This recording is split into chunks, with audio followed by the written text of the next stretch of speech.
ఇది ఆరోపణ కాదు సార్. ఫస్ట్ నుంచి మేము చెప్తున్నాము ఏంటంటే మేము చేస్తుంది ఆరోపణ కాదు, మాకున్నటువంటి ఒక ఆందోళన.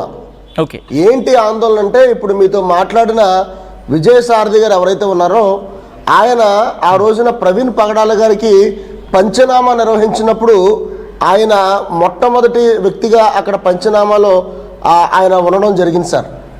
అయితే ఈ రోజున ఆయన మాటలోనే మనం అంటున్నాం, సరైన దర్యాప్తు జరగలేదు, సరైన వ్యవహారము ప్రవీణ్ పగడాల గారి మృతి పట్ల జరగలేదు అనేది ఈరోజు క్రైస్తవ లోకం అందరూ కూడా ఏకతాటిగా గలమెత్తి వినిపిస్తూ ఉన్నారు. ఏంటి అనంటే, మాకు సరైన న్యాయం జరగలేదు.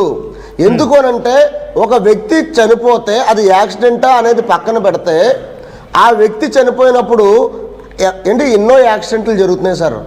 ఎంతోమంది త్రాగేసి చనిపోతున్నారు, రకరకాలుగా చనిపోతున్నారు. ఎప్పుడైనా ఇదిగో ఈ వ్యక్తి ఇంట్లోంచి ఈ టైంకి వచ్చాడు, ఈ టైంకి ఎలా బయలుదేరాడు, ఈ టైంకి ఈ కొట్లోకి వెళ్ళాడు అని ఎవరి గురించైనా డేటా తీసారా సార్? ఎవరికి లేని విధంగా ఇతనికి ఒక్కడికే ఇదిగో ఇక్కడ పలానా చోట్ల బయలుదేరాడు, పలానా షాప్కి వెళ్ళాడు, అక్కడ కొన్నాడు, ఎక్కడ కొన్నాడు, అలా చేశాడు అన్నారు తప్ప, ఆ దారి పొడుగున తీశారు తప్ప ఎక్కడ తాగాడో ఇప్పటికీ చెప్పలేదు, ఎక్కడ తాగాడో చెప్పలేదు. కానీ ఎక్కడంటే సీసీ కెమెరాలు ఉన్న చోట బండి పడిపోయేది. సో ఇదంతా మాకు ఏంటంటే ఒక ఆందోళన. అసలు ఒక హత్య జరిగింది అనే విధంగా కాకుండా ఈయన తాగేసి చనిపోయాడు అనే దర్యాప్తు ఆ విధంగానే వెళ్ళింది తప్ప, ఇది సెల్ఫ్ యాక్సిడెంట్గా వెళ్ళింది అని చెప్తున్నారు తప్ప, ఇది హత్యగా ఆ కోణంలో సరైన విచారణ జరగలేదని క్రైస్తవ లోకంలో ఉన్నటువంటి ప్రతి ఒక్కరూ కూడా ఒక ఆవేదన, ఆందోళన వ్యక్తం చేస్తున్నారు సార్. ఇది ఆరోపణ చేయట్లేదు, ఎందుకంటే మేము అక్కడ నిజాలు మాకు ఏమీ తెలియవు. కానీ ఒకటి ఏంటంటే, అక్కడ ఉన్న సీన్ ఆఫ్ ఇన్సిడెంట్ని బట్టి, అక్కడ జరిగినటువంటి పరిస్థితులను బట్టి, ఆయన మీద బండి పడిపోవడం, ఈ రకరకాల పరిస్థితులను బట్టి ఇదేమైనా హత్య చేశారా అనేటువంటి ఒక ఆందోళన మేము వ్యక్తపరుస్తున్నాం సార్.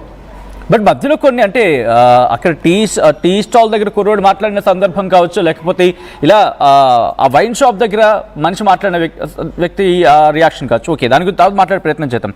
విజయసారథి గారు, మీరు అక్కడే ఉన్నారు. అఫ్ కోర్స్ మనం కూడా ఆ రోజు మనం మాట్లాడడం జరిగింది, పోస్ట్ మార్టం జరిగిన రోజు. ఏం డిఫరెన్సెస్ ఏమైనా కనిపించాయా, లేకపోతే అనుమానం బలం అంటే అనుమానం బలం చేకూర్చడానికో, లేకపోతే అనుమానం ఇంకా బలం పుంజుకోవడానికో ఏమైనా జరిగిందా? మీకు ఏమైనా డిఫరెన్స్ కనిపించింది అక్కడ? అంటే సార్, ఇప్పుడు డిఫరెన్స్ అయితే కనిపించింది. అయితే దాన్ని మనం ఎందుకంటే వీఆర్ నాట్ డాక్టర్స్, మేము అక్కడ చూసిన దాన్ని బట్టి చూస్తే దాన్ని ఇప్పటికీ కూడా ఎవరైనా సరే దాన్ని యాక్సిడెంట్ కాదేమో అనేటువంటిదే అంటారు. కానీ ఒకసారి రిపోర్ట్ వచ్చిన తర్వాత మనం అది కోర్టు ద్వారానే మనం దాన్ని ఏదైనా అప్పీల్ అవ్వాలి. కానీ మనం ఆరోపణ గవర్నమెంట్ని కానీ లేకపోతే పోలీసు వారిని కానీ ఆరోపణ చేయలేం. కానీ మేము మాత్రం ఒకటి చేస్తున్నాం, అదేంటంటేనండి, ఈ ఆందోళన అంతా కూడా క్రైస్తవుల్లో ఉండిపోయి ఏం చేయాలో అర్థం కాని పరిస్థితిలో ఉన్నటువంటి ఈ రోజున మేము ఒకటే నిర్ణయించుకున్నాం. అదేంటంటే, ఆంధ్ర రాష్ట్ర వ్యాప్తంగా యూనిటీ ఫర్ క్రైస్ట్ అనేటువంటి క్రీస్తులో ఐక్యత, ఇక ముందు మనం ఎక్కడికైనా ప్రయాణం చేసినా, ఇక ముందు ఎక్కడికైనా ఒకవేళ వెళ్ళినా ఒక గ్రూప్గానే వెళ్ళాలి, కానీ మనము ఒంటరిగా కానీ అలా వెళ్ళకూడదు అనేటువంటి నిర్ణయాన్ని కూడా ఆలోచన పెట్టి ఈరోజు మేము ఏం చేస్తామంటే, ఆంధ్ర రాష్ట్రం అంతా కూడా ప్రతి సంవత్సరము కూడా యూనిటీ ఫర్ క్రైస్ట్ అనేటువంటి the day of unity in Christ అని చెప్పి ఒక డేని మేము ఈరోజు డిక్లేర్ చేసాం సార్. ఖచ్చితంగా మేము నమ్ముతున్నాం, మేము నమ్మినటువంటి బైబిల్ సిద్ధాంతం, బైబిల్ గ్రంథం చెప్తున్న మాట ప్రకారంగా ఖచ్చితంగా న్యాయం జరుగుతుంది. మేము ఒక రోజున న్యాయమే మా పక్షంగా ఉంటుంది, ఎందుకంటే మా దేవుడు అన్యాయస్తుడు కాదు అనేటువంటి దాని మీద మేము నమ్మి వెళ్తున్నాం. జాన్ వెస్లీ గారు అన్నట్లుగా మేము ఆరోపణ చేయట్లేదు, కానీ మాకు ఆందోళన మాత్రం ఉండిపోయింది. ఆందోళన నివృత్తి చేయాలని చెప్పి మరి మన ఆర్టీవీ పక్షంగా మరి ప్రభుత్వాన్ని అలాగనే మిగిలిన శాఖలను కూడా మేము అడుగుతున్నాం సార్. రైట్, జాన్ వెస్లీ గారు, ఇందాక మనం మాట్లాడుకున్నట్టుగా అంటే ఇప్పుడు ప్రభుత్వాన్ని మళ్ళీ కలిసే ప్రయత్నం ఏమైనా జరుగుతుందా? ఎందుకంటే ఇంకా మీరు అన్నారు ఆందోళన ఉండిపోయింది, ఇంకా ఆవేదన ఉందని చెప్పి మీరు చెప్పుకొచ్చారు. కాబట్టి దీని మీద అది ఇంకా అలా ఉండే అవకాశం ఉంటుందని చెప్పి భావిస్తున్న తరుణంలో గవర్నమెంట్ వెళ్ళి కలిసే అవకాశం కనిపిస్తోందా, లేకపోతే డిఐజీని కలిసే అవకాశం ఉందా? ఎందుకంటే దీని మాకు పూర్తి స్థాయిలో క్లారిటీ కావాలని చెప్పిన అడిగే అవకాశం కనిపిస్తోందా అండి? సార్, ఈ రోజున మేము అదే చెప్తున్నాం అండి. ఇప్పుడు ఎందుకు మాకు ఆందోళన కలుగుతుందనంటే, మా తోటి సేవకుడు ఆయన ఒక పాస్టర్ గారు, చనిపోయి సంవత్సరం అవుతుంది. ఈ సంవత్సరం అయిపోయింది కాబట్టి క్రైస్తవులుగా మేము ఏం చేస్తామంటే సామెతల గ్రంథం 10వ అధ్యాయం 7వ వచనంలో నీతిమంతుడిని జ్ఞాపకం చేసుకున్నట ఆశీర్వాదకరమైన ఒక వాక్యం ఉందండి.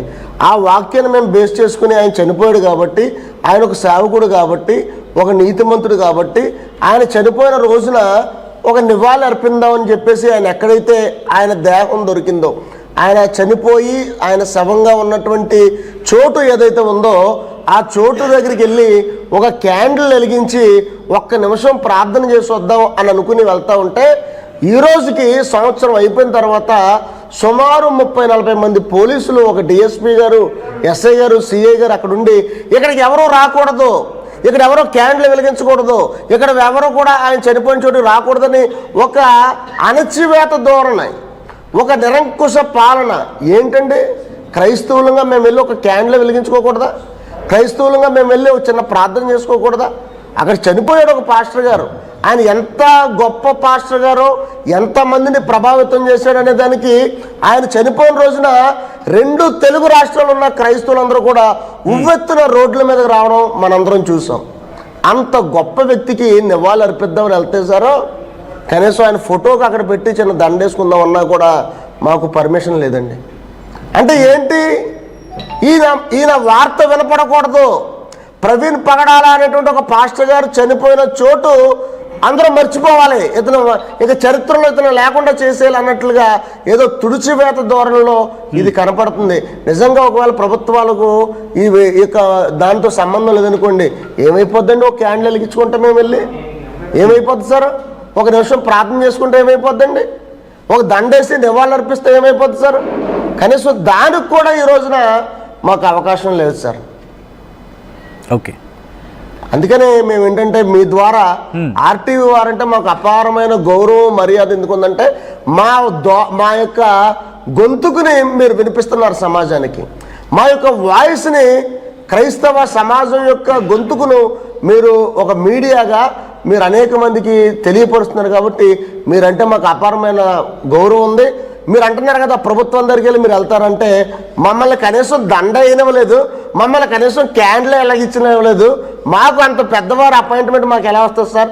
కాబట్టి 4th మీడియా ఉన్నటువంటి, 4th ఎస్టేట్గా ఉన్నటువంటి మీ మీడియా ద్వారా మా వాయిస్ని మరి గౌరవ పెద్దలు ముఖ్యమంత్రి వారి దగ్గరికి మీరు తీసుకుని వెళ్ళి, ఎందుకనంటే ఈ రోజున ఒక గొప్ప రాజ్యాంగబద్ధమైన పోస్టులో ఉన్నటువంటి ముఖ్యమంత్రి గారు ఏమన్నారంటే, తాగేసి చచ్చిపోయాడు ఈ పాస్టర్ గారని చాలా టేక్ ఇట్ ఈజీగా.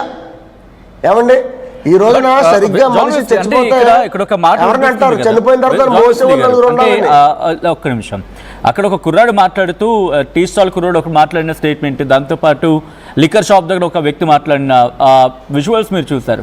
సో ఎక్కడ నమ్మకంగా అనిపించలేదా మీకు అక్కడ ఆ స్టేట్మెంట్స్? సార్, ఇప్పుడు టీ స్టాల్ దగ్గర మాట్లాడిన వ్యక్తి లేదంటే వాళ్ళందరినీ మనం సాక్ష్యాధారులుగా మనం ఎంతవరకు పరిగణలోకి తీసుకుంటాం సార్? అసలు ప్రవీణ్ పగడాలనే అతను వాళ్ళకి తెలుసు అంటారు అసలు ఫుల్గా? ఎందుకంటే స్టార్టింగ్ నుంచి మేము అదే అంటున్నాం. అతను బుల్లెట్ మీద వెళ్తున్నప్పుడు కానీ, అతని హైట్కి కానీ, ఆ పర్సనాలిటీ కానీ, టోల్గేట్ దగ్గర 2 కాళ్ళు కింద ఆని నడుస్తూ వెళ్తున్నట్టు అంత పొడుగైన మనిషి కాదైనా. సో రకరకాల పరిస్థితులు మాకు అనుమానం వ్యక్తపరుస్తుంది. మాకే ఆయనేనా బండి మీద వెళ్తుంది, అసలు ఆయనేనా అన్న అనుమానం మాకు వస్తుంది. ఎంతో కాలంగా అతన్ని ఫాలో అవుతూ ఆయన ప్రసంగాలు ఉంటున్నా మాకే ఈయనంటారా అనేటువంటి ఒక డౌట్ మాకు వచ్చింది. అసలు ఆయన ఎవరో తెలియని ఆ టీ షాప్ అతని గురించి తెలియని ఆ బ్రాందీ కొట్టు వాళ్ళ సాక్ష్యాలు మనకి ఏమన్నా ఆధారం అండి? ఎంతవరకు వాళ్ళ మనం తీసుకుంటాం పరిగణలోకి? ఒకసారి ఆలోచించాలి పెద్దలు మీరు. ఓకే, విజయసారథి గారు, ఆ రోజు మీరు అక్కడ ఉన్నారు, పోస్ట్ మార్టం దగ్గర ఉన్నారు, చాలామంది పెద్దలు వచ్చారు, హర్షకుమార్ కావచ్చు, లేకపోతే